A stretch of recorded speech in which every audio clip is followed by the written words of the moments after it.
Hello, I'm Chance the Riot, And I'm Sergio. and this is Brick Wall Cinema. Ghostbusters, what do you want? He slimed me. We're ready to believe you. Back off, man. I'm a scientist. That's a big one. We came, we saw, we kicked its ass. Dogs and cats living together, mass hysteria. Enough, I get the point.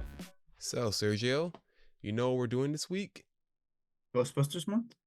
Yeah, baby. For this for this month, but for starting this week, moving and leading on to the end of all of March, we are going to be watching every single Ghostbusters movie in honor of Ghostbusters Frozen Empire coming out on March 26th. So that includes the reboot and everything after that too. We might even put a little surprise episodes out there, but we don't know yet. You don't know yet. We might know, but you don't know. So lucky if you know ahead of us, because we might not know. You might be in the know to know, you know? What? You don't know. Anyway, today we are going to be discussing the 1984 classic on its actually 40th anniversary, Ghostbusters. The huge franchise hit that started it all. Actually, it didn't really start. Funny enough, Sergio, do you know that this movie isn't the first Ghostbusters movie that came out, or Ghostbusters property? No. Yeah, so back in the 70s, there was a TV series called The Ghostbusters. It was about these two people that hunt ghosts with the talking gorilla. Well, I don't think it was a talking gorilla. It was just a gorilla, and had some two characters from an old TV show called F Troop in it. In order to make the movie, Columbia Pictures had to pay Filmation a significant fee for the licensing of their name. And funny enough, after the movie was a huge success, in 1986, they made an animated TV series called Ghostbusters, made by Filmation. Are you familiar with Filmation, Sergio? No, I'm not. Right, because you're not 35. So Filmation was an old animation company, like Hanna-Barbera, that used to focus on TV animation. They did the Fat Albert TV series and He-Man. Those are the most popular ones I could think of on top of my head. You really never heard of them? No, I have not. So back to Ghostbusters. You know what? Also, did you know, Sergio, that this was not actually the first name that they went with for the movie? I can believe that. What kind of names did they actually come up with for the movie? So in the Netherlands, when this movie came out, they called it the Supernatural Super Spectacle. In Taiwan, they called it Devil Buster. Vietnam, they called it Ghost Hunting Squad. And in France, they called it SOS Ghost. To be honest, I would rather hear... I like Ghostbusters, but I want to hear their version of the songs. Like hearing Ray Parker Jr. doing a song called Devil Buster. You think I'll have the same vibe? I think so. They mostly try to keep the brand on thing, but I think it might sound different considering like the regional like kind of thing. Like I know that some movies they usually change certain small things about the movie in order to connect to a different region or a different country. Like for Inside Out, they changed the broccoli on the pizza to I believe like green peppers or something like that for like the people for like I believe it was either China for Japan because kids over there didn't like to eat green peppers. And it's kind of like their version of broccoli for kids over there. Oh, I didn't know that. I knew that in Zootopia they changed the moose, like the news reporter moose, to a panda. I remember that. Anyway, back in another universe, in another country. Or not, I believe they did that for China.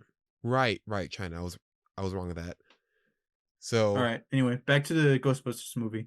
yes. So Ghostbusters 1984, directed by Ivor Reitman and written by Dan Aykroyd and Harold Ramis, who starring Dan Aykroyd and Harold Ramis. Dan Aykroyd plays Ray Stantz, Harold Ramis plays Egon Spengler, Bill Murray plays Peter Venkman, and Ernie Hudson plays Winston Zeddemore. And I didn't even have to use my notes for that. I just love this movie so much.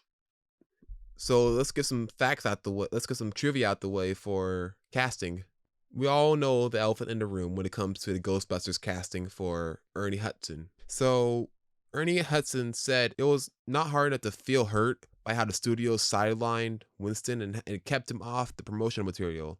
It actually took him a few years to realize that none of this mattered to the fans and that Winston was beloved, which allowed him to shed his resentment and embrace the franchise and fandom. I can see why it would have been a struggle for him, because in that first movie, he doesn't come into like 40 minutes into the movie, well after they establish that they are Ghostbusters, and actually right after the first montage of them busting ghosts. But then again, if you understand who they wanted first for the role, it will make more sense why they were planning on having him be in more of the movie. So initially, the character of Winston was meant to have joined the team much earlier and would have been slimed at the hotel. But when Eddie Murphy declined the role, the script was rewritten to have Winston appear about halfway through the film. Eddie Murphy was the first choice? Yeah. Hmm. But back then, Eddie Murphy, because if you picture it, Eddie Murphy, at that time, it was 1984. I think around the same time they had 48 Hours come out and Trading Places, which were two big movies for Eddie Murphy's career. 48 Hours, I think, was his first big movie debut. He was like, it was a buddy cop movie where he was a criminal helping a cop find a killer. Basically, he had two movies come out before then prior that made him more of a bigger name and draw to where I believe he wanted to be more of a solo act at after that time, because he was always paired up with someone. In a big piece like this, he might not have wanted to. He might try stealing the show every time he can, every scene he can, which might not work well with the team dynamic. You know what I mean? Basically, his presence would steal the show because of how popular he became during the time, and that wouldn't work with the studio as they were trying to make a team dynamic. Yes. And also Dan Aykroyd worked with Eddie Murphy on Trading Places, like he was his co-star. So him writing this one, it makes more sense why he would want him in a movie. The real reason Winston was a lesser character compared to other Ghostbusters was when Ernie Hudson signed on, Winston was in the script from page 1 and from page 8 rather than towards the end of Act 1, and was by far the most technically competent and qualified of the Ghostbusters. But Dan Aykroyd apparently still blames himself for Hudson's character being sidelined, which I don't want to get into yet now, but Dan Aykroyd wrote the sequel to the movie too, also with Harold Ramis, and in that one, Winston doesn't get any more screen time than he does in this movie. But that's not True. for us to talk about for now. We'll talk about that next week. So let's go over the movie. Like, let's do a play-by-play, since everyone knows this movie and people are most likely going to be listening to this to catch up before the new movie comes out. All right. We start off the movie with an ominous opening to the library right after seeing a very menacing looking lion at the beginning of the movie. You notice that? Like, did you think that lion was going to move at any point? No, I actually didn't think about that too much. I thought of it because like the music was like, while the crane shot was going down, it was panning, it cut right to that lion, and it was like da da da da. It did feel like it was leading up to something, but to be honest, considering what I know about these kinds of movies, there's not really much that happens in the first like part of the movie. I think this is the first movie that from that time that actually has a lot of stuff going on in the first part of the movie, because like a lot of movies I noticed from back then are mostly build up. Like they just keep going for a build up of what's to come, the events and what's popular in the movie doesn't come until much later. Right. Then we see that the librarian gets gets spooked by some ghosts. We don't see yet. We cut to the opening. You know, this might be a good time to acknowledge that with this episode, Sergio, an audience, we're going to speak the language that they speak in this movie, which is a PG movie. So we're going to be able to say the TV-14 language, okay, everyone? Everyone got that? Wait, during that era or during what we now think is PG-14? Well, what we would consider now TV-14 and what was then PG. Because back then they would curse even in some of those movies. Yeah, that's what I'm saying. Back then it was PG, now it will be PG-13 or TV-14. Okay. So if you watch, most likely people are watching this are already saw the movie, so they're used to this language. I think that'd be the best way going across this. What do you think? Yeah.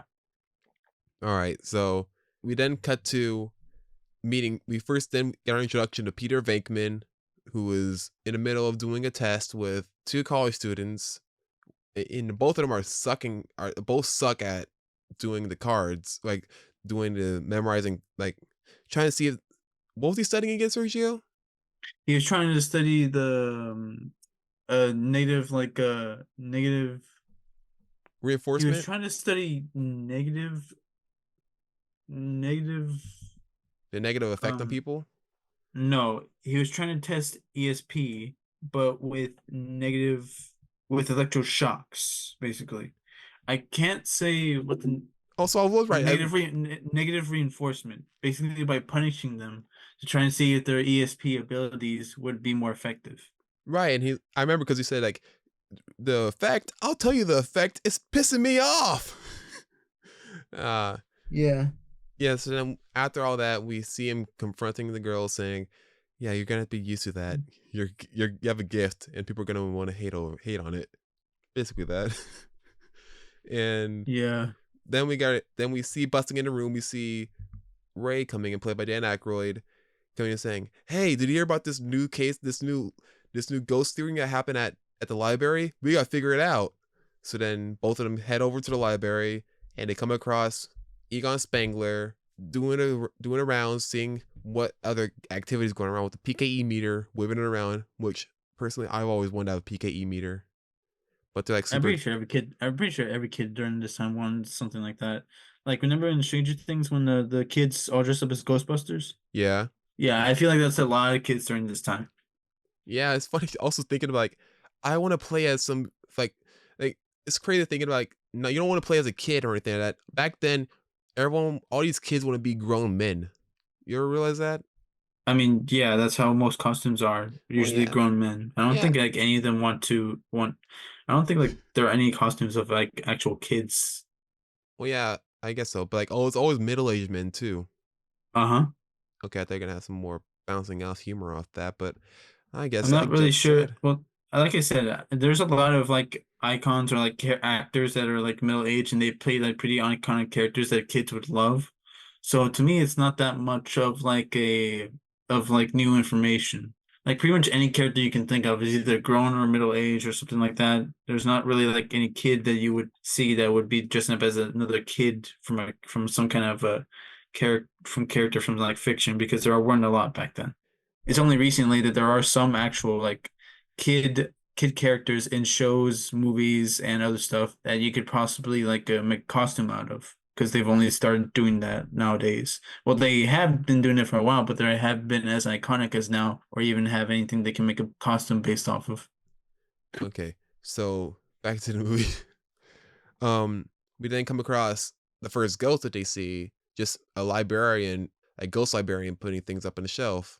And they have their main plan is to just say hi, doesn't work. You see Ray go back and say, "I got an idea."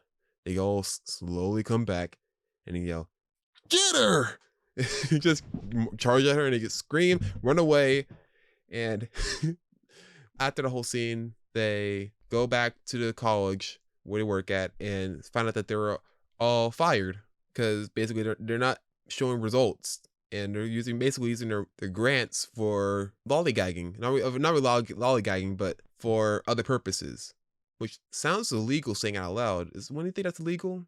Lollygagging? No, like using a grant for other purposes than the one that's mainly given to you. Well, no, because they didn't really. They already established that they're scientists, but they study like paranormal kind of stuff.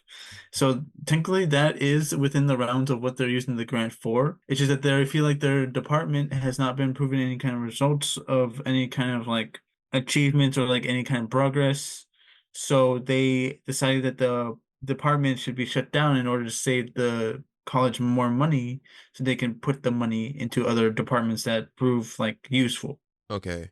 So then we get to the very famous iconic line, "Call it fate, call it luck, call it karma. I believe everything happens for a reason." It's a very small line, but it is a thought-provoking line. You know what I mean? I'm not sure if it's really thought provoking because it's something that pretty much anyone would have come up with by thinking about fate or destiny. But I can see what you mean. It does give some food for thought. Right. And that inspiration pushes them to sell Ray's house so they can go start business of becoming Ghostbusters, which kicks the plot going. And the first option they see is a firehouse, the iconic firehouse, which actually still exists, Sergio, over in New York. And they think that it's not a good idea to buy this house. I mean, buy the firehouse because basically structurally it's terrible. So not a good place to work at. The power supply is not what they want. It's all look like it's about to be condemned. But the pole works. The pole's great. So we had to buy it. Ray likes it, so we had to get it. It's like when parents would want to get like a certain thing, but then their kid says, "I love it," then they get it anyways. Exactly. But that's like a big investment for just one thing that's okay. Like if that was me, I would push him to the side saying, "Hey, Ray, buddy, I know you like the pole, but this is not it. This is not the place to get the pole. We can get a pole at the other house." Yeah. So then we cut to meeting Sigourney Weaver, played by Dana, played by Sigourney Weaver, going to her apartment and coming across Lewis, played by Rick Moranis. And when we were watching this, Sergio, you said that he creeped you out mostly of all the characters in the movie. Did he creeped you out the most? I think so. Mostly because like how he was introduced, it seemed very creepy, mostly because of the behavior he said that he did, saying that he tried to break into her apartment to shut off her TV. Even though I get the gesture of trying to like help, it still at the time when you hear someone trying to break into your apartment to even if it's just to like turn off your TV because they can hear it, it's like it seems strange. I don't know. I guess that like was off-putting for me. He's a strange guy. No, I get that. But still, though, that behavior doesn't seem like something that even a strange guy would do because of how kind of illegal that kind of sounds. I'm just picturing a Rick Moranis, like Lewis just hanging outside the building. No one questioning why there's a man in sweatpants outside, hanging outside a building. Like, oh, no one's saying, "Oh my God, he's gonna jump" or anything like that. No, we don't see that. That's not important. Actually, did he say did he actually go in the apartment, or did he say that he tried but didn't work? He said he tried and didn't work. That's why he turned on his TV. Okay. So then after that, we see the eggs. She places her eggs on the table, which an effect that still holds up because I don't know how they did the effect where it starts cooking on the table. How do you think they did that? I think they put something under the eggs to cook them so it looks like they're popping off. Or they had the counter, they had the counter that was actually a stove disguised as a counter to cook the eggs. That seems Or more it could have been something completely different. It seems like those were the one thoughts I had. What about you? What did you thought? I honestly thought the same thing. I thought maybe they put a stove on top of it and just put the tiles on top of the stove. And we Yeah. see her look in the refrigerator and you see a demonic dog yelling "Zoo." Hmm. Now we see the Ghostbusters. They're all in business. They got a sign. They got everything coming out. They got a car. And the one thing that you questioned throughout the movie was like the time span between all of this. Because like you got me start questioning it too. Because in that time they don't acknowledge like what time it took for anything to actually happen. Because right after we see them get the house, we then cut to them being on the TV in Dana's house, like as a commercial. And commercials take a long time to produce, but yeah, it clearly was not an expensive commercial. It still takes time for it to go on TV and air. And nonetheless, buying a car too. How much money do you think Ray had? Wait, who paid for it? Ray? Yeah, he sold his house. Oh, I don't know. I mean, I know these things are expensive, but Might be like you said, might be an old it's car, so that's already like a couple bucks off there. yeah. And it's an old house. I mean, it's an old firehouse too. That looks like about to be condemned, so that might be less money there. Yes, and that was a huge amount of money for something that was not that good to begin with. Right. And the money for like the suits and jetpacks. I mean, not like jet. Why did I say jetpacks? And also for the proton packs and all the equipment. Well, I guess it might have money from their jobs already still too. It might have pitched in too. Probably. I like to think so. They're good friends like that. We then we see Dana going to the Ghostbusters building saying, "Hey, I need some help with my ghost problem." which leads to Peter Venkman going to help her out at her house, saying, "Oh yeah, I got it." I'm not gonna do an interpretation of it, but you see him going around her house using a weird wand. Did they ever explain if that's an actual ghost weapon or just looks like something to kill weeds with outside? Hmm. The thing that he's holding in his hand when he was all around Dana's house trying to spray it down, didn't that look like something you would spray weeds with? Yeah, it looks like a weed sprayer. Yeah, because they never really acknowledge if that's actually a ghost thing. But then again, we don't know what the time span it had. So at this time, True, but are we to believe that they But only got? remember how like how he is. He's kind of like how she described him as a game show host, where he's just putting on a show to hide his actual intentions because he actually likes her. So he's just trying to get like a date out of her. And it looks like it's working too, because then, wait, does it work? Yeah, it does work, kind of. Sort of, not at first, but she does warm up to him Right.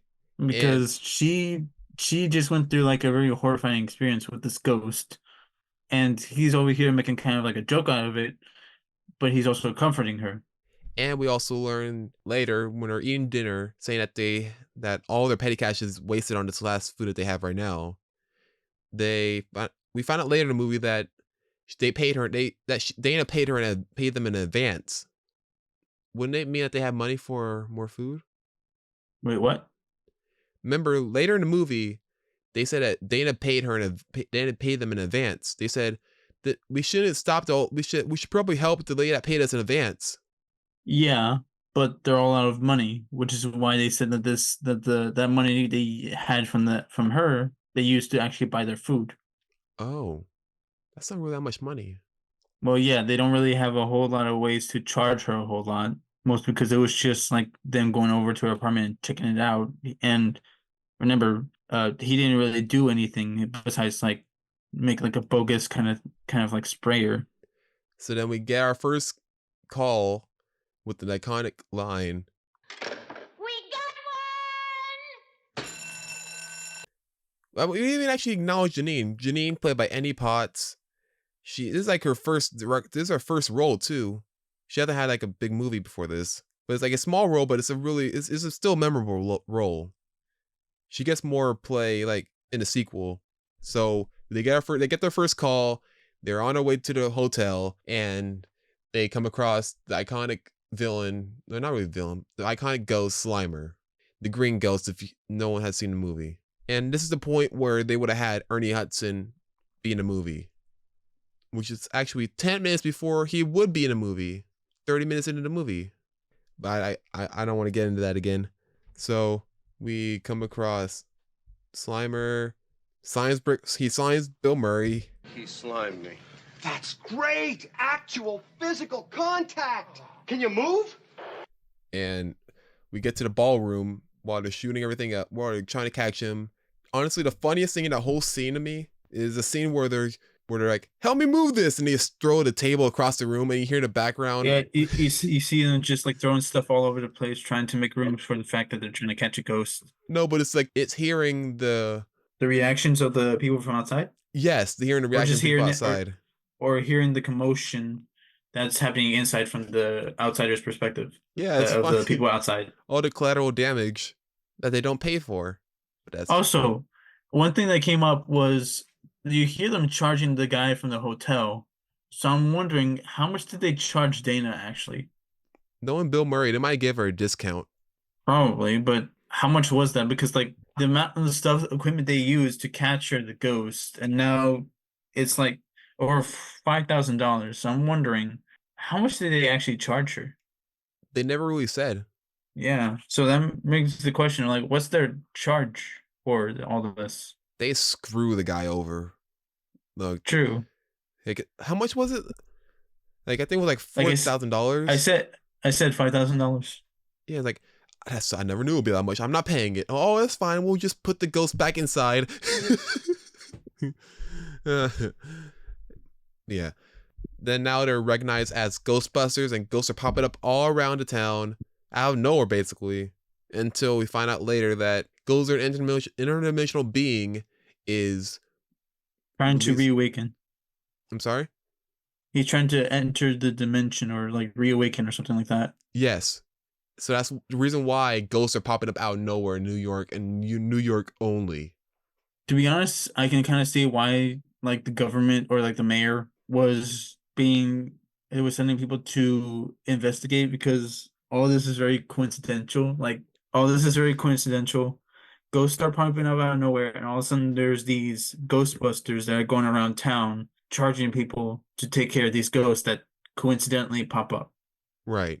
Dan Aykroyd and Harold Ramis were really good at covering their tracks a little bit when they're are covering the plot holes in the movie when they're writing it. So I admired that too. So we got our montage of them cleaning up the city. We get a cameo from Casey Kasem, who voiced Shaggy in the Scooby-Doo cartoons on the radio. And we then see Bill Murray and Sigourney Weaver saying, "Hey, you want to go on a date?" Like, okay, yeah, sure. And see him happy, like walking all while like, right after rehearsal too. It's actually a cute scene with them just talking outside, and while this snide-nosed player just next to them saying, "Who's that guy?" "Oh no, I'm just a friend. He's a Ghostbuster." Yeah. I like it. It's nice. Hmm. And explain what happened, why all things are happening to our house with Zool and Gozer. Then we get our introduction to Winston Zeddemore, played by Ernie Hudson, and he's a blue collar guy, just wants to get a steady paycheck. That's the only main reason why he joined the team.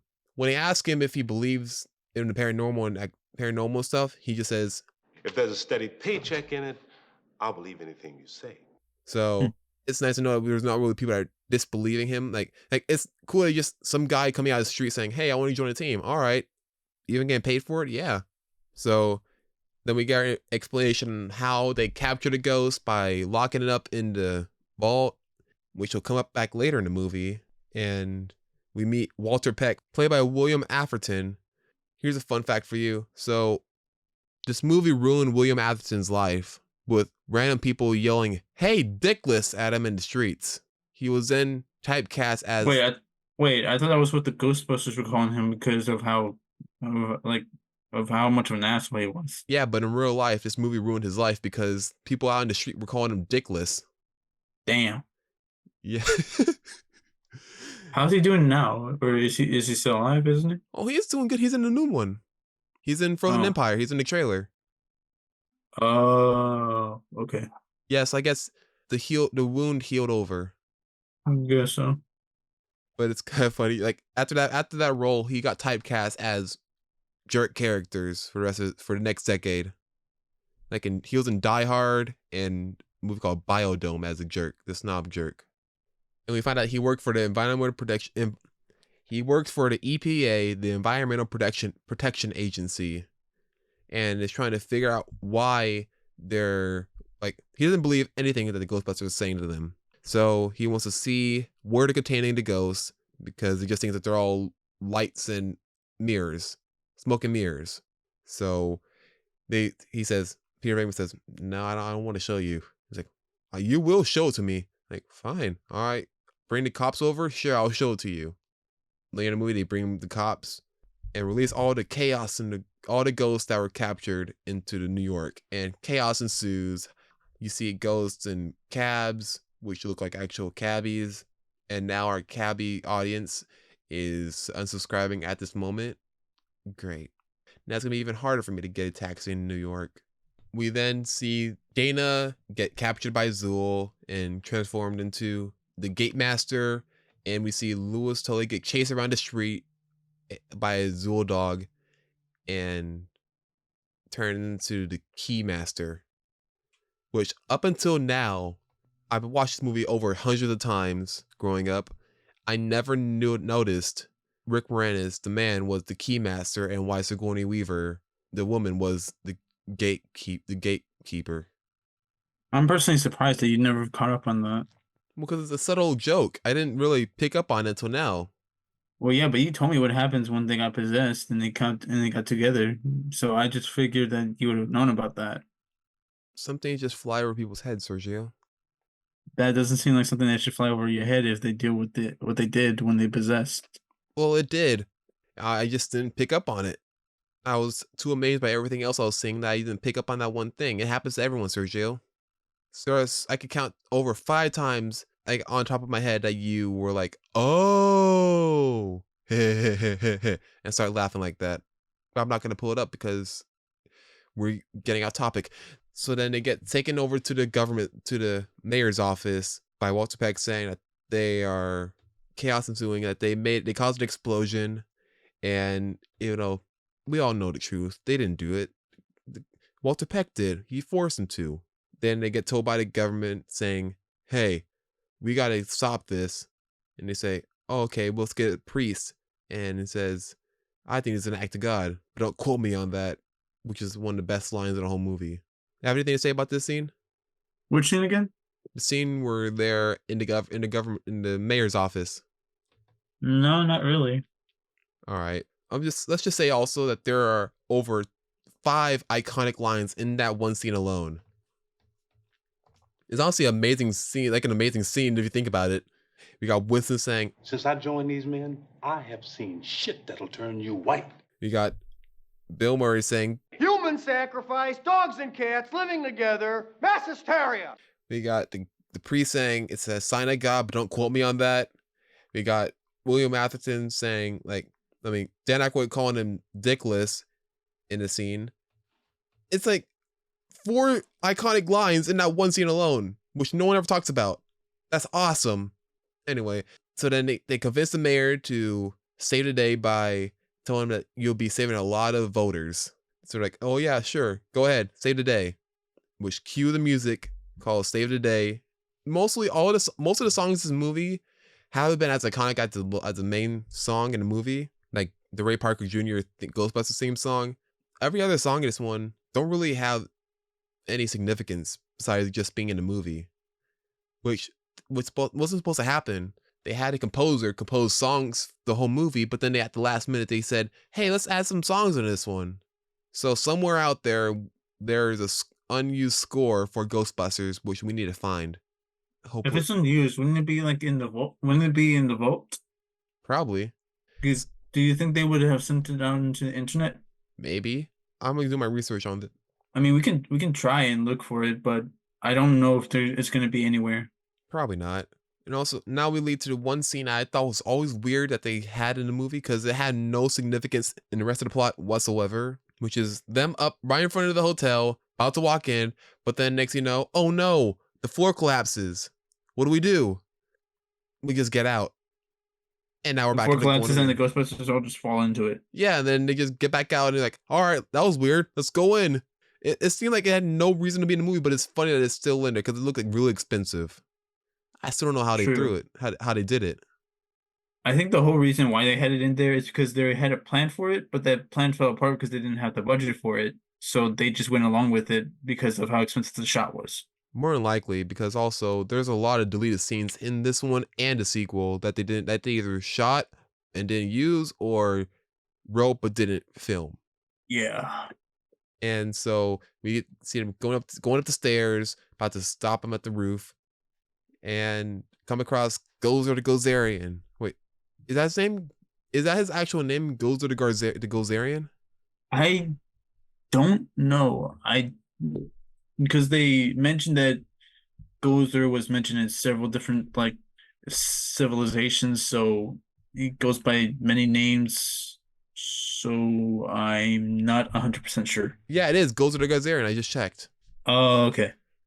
And so they tried defeating Gozer, didn't really work out. If they disappeared, and they say, "Hey, you know what? I'll make it easy for you.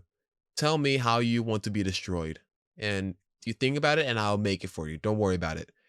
And they're like, "Okay, let's just think something." Then they easy." say to keep their minds blank, except for Ray, who couldn't keep his mind blank. And then before you know it, what was the name again for that thing?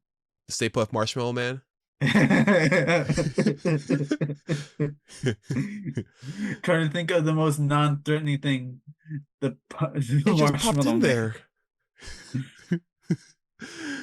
Well, there's something you don't see every day. That effect still kind of holds up. I'm still not sure if Yeah. that was stop motion. It looks like it can't be stop motion, can it? It's too fluid. No, it's not. No, it's too fluid to be stop motion. Right. What I think is that they made a model kind of like city, like how they do in the old-fashioned Godzilla movies, then have someone in an inflatable suit walk around as the Marshmallow Man. Right. Then they filmed over it.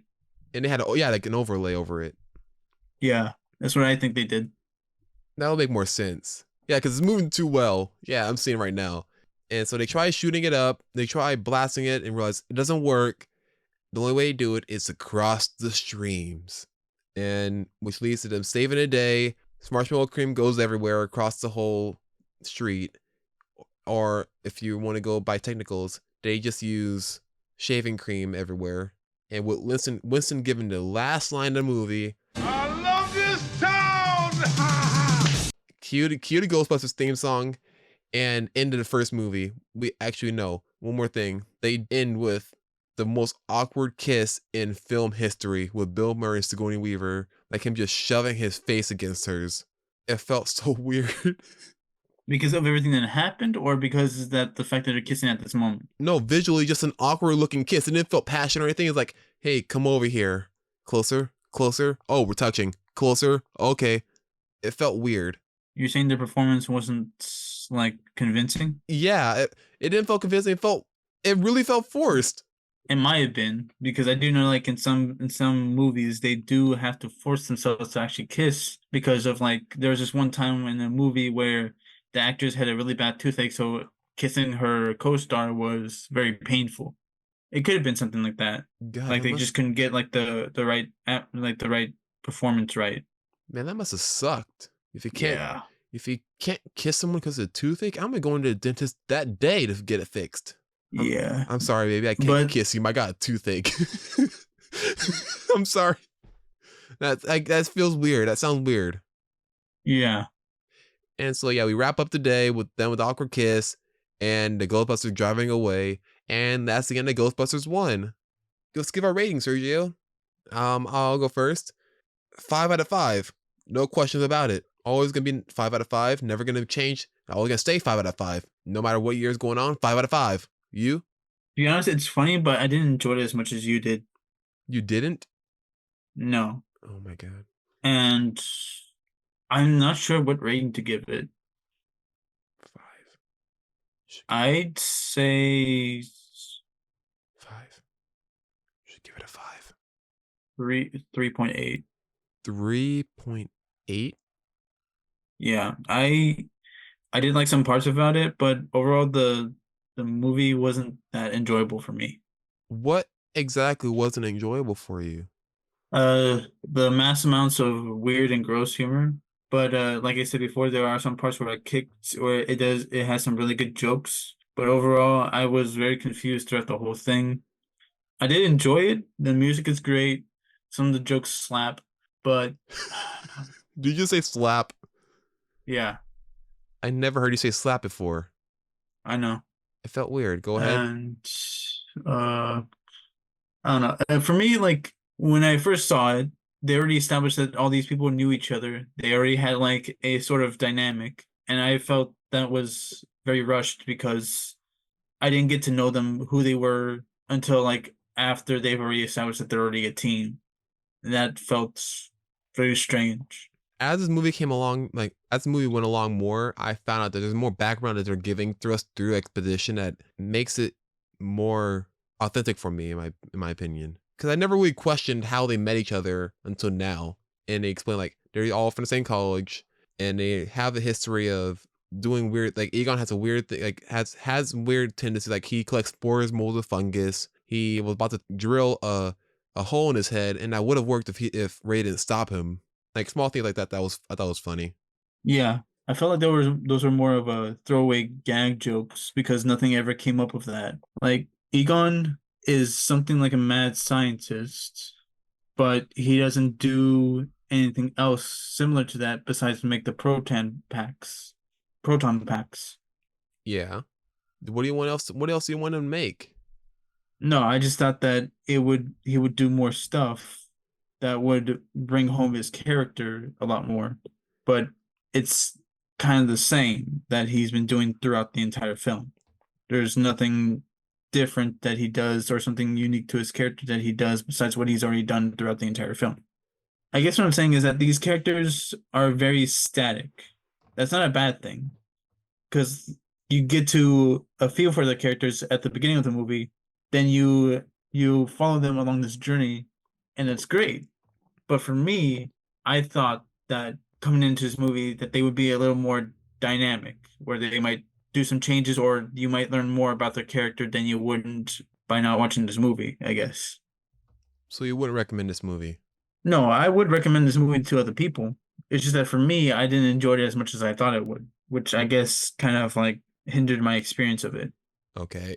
Well, Sergio, just give it a 4 out of 5. I feel like you give it a 3.8 estimate, rounding that up to a 4.5. You can't put on a rating. You could give it 3.5, but not a 3.8. Fine, 3.5. No. Oh God. I walked into that one. There's egg on my face. So yeah, it's 3 out of 5 for Sergio and 5 out of 5 for me. So yeah, there you go. You know what? You know what time it is? Is it lunchtime? No, it's quiz time. In honor of it being the 40th anniversary of Ghostbusters, I'm gonna test your knowledge on this movie. Are you ready? Sure. All right. Until the end of the movie, what are the Ghostbusters not to do with their proton energy streams? A. Cross them. C. Supercharge them. B. Set them to kill. Or D. Reverse them. A, cross. Is that your final answer? Yes. Correct the mundo. What color is Slimer? A. Orange. C. Red. B. Yellow. Or D. Green. D, green. Final answer. Good job. Correct. What do the Ghostbusters call their ghost wrangling backworn machines? A. Proton packs. B. Phantom catchers. D. Baddie backers. Or C. Creature kicks. A, proton packs. Yep. Got it right again. In the movie Ghostbusters, which role is played by Bill Murray? A. Peter Venkman. B. Louis Tully. D. Winston Zeddemore. Or C. Dr. Egon Spengler. A, Peter Venkman. Is that your final answer? Yes. You're right. Next one is in Ghostbusters, Louis Tully holds a party to celebrate the 4th anniversary of what? A. His marriage. B. Him becoming an accountant. D. His move to New York City. Or C. His first paranormal experience. B, him becoming an accountant. Are you cheating? You can't see through the other side of the screen, right? No, I can't see outside the screen. You are most certainly correct. In the movie Ghostbusters, which agency does Walter Peck represent? A. The Human Rights Agency. B. Environmental Protection Agency. C. The Central Intelligence Agency. Or D. The Federal Bureau of Investigation. B, Environmental Protection Agency. Final answer. All right, let's see if you got it. And it's correct. Continue. And in which major city does the movie take place in? A. Come on. Be serious. A. New York City. B. Boston. C. Philadelphia. Or D. Los Angeles. Imagine I just get one wrong on purpose just to make it look funny. Is it Louisiana for 500? I'm gonna go with A, New York City. Final answer. Is that your final answer? Yes. You sure? Yes. What was it again? I didn't hear. New York City. Yeah, you're right. It's New York City. Of course it is. In the movie Ghostbusters, What begins cooking on Dana's counter? A. Sausages, B. Waffles, C. Bacon, or D. Eggs? I'm so hungry right now. That's not one of the answers, Sergio. D. Eggs. Final answer. Correct. What Hollywood actress portrays Dana Barrett in the Ghostbusters? A. Linda Hamilton, B. Gina Davis, C. Sigourney Weaver, or D. Susan Sarandon? C. Final answer. C. Sigourney Weaver? All right. Yes. And you are correct. The Temple of Gozer was built by Ivo Shandor and on top of what New York City building? A. The Flatiron Building, B. 30 Hudson Yards, C. The 56 Leonard, or D. The 550 Section Park West? Oh, this one's harder. I'm gonna go with A. The Flatiron Building. Is that your final answer? Yes. $500 are on the line here. You sure? I don't care about $500. Wow. Say that when you're broke. The answer is... I am broke.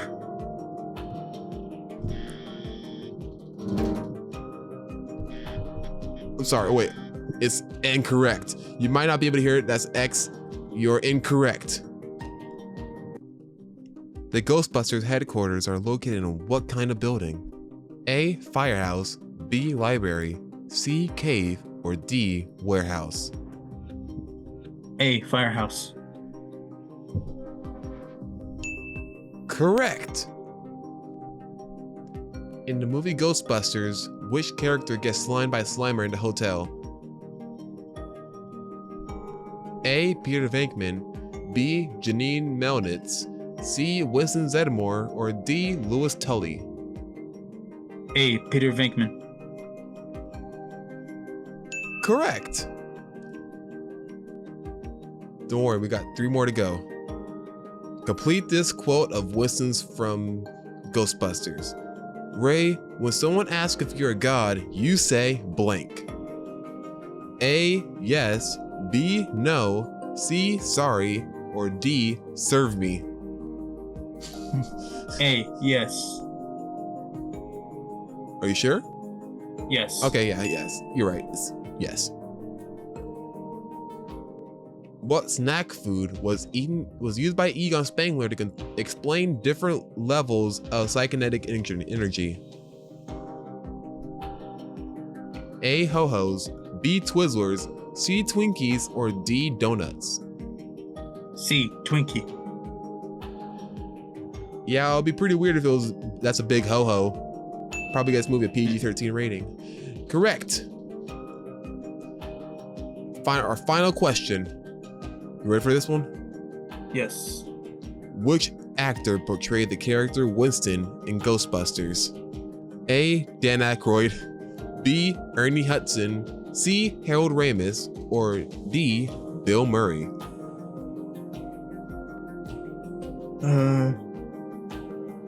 B. Ernie Hudson.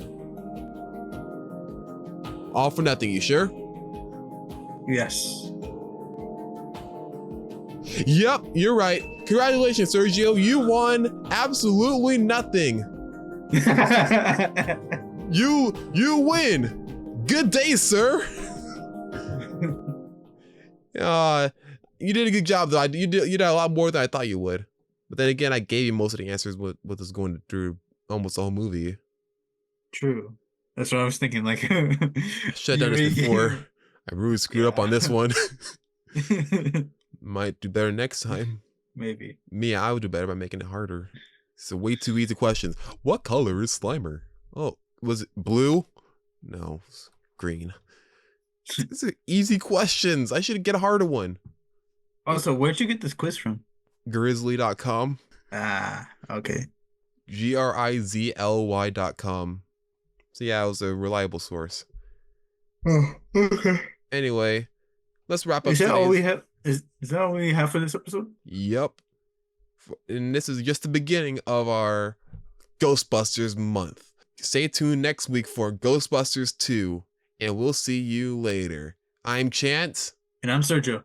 and we'll see you next time. Have a cinematic day. Hey everyone, thanks for listening, and be sure to subscribe to our channel and follow us on Instagram, Facebook, X, and TikTok at Brick Wall Cinema. Have a cinematic day.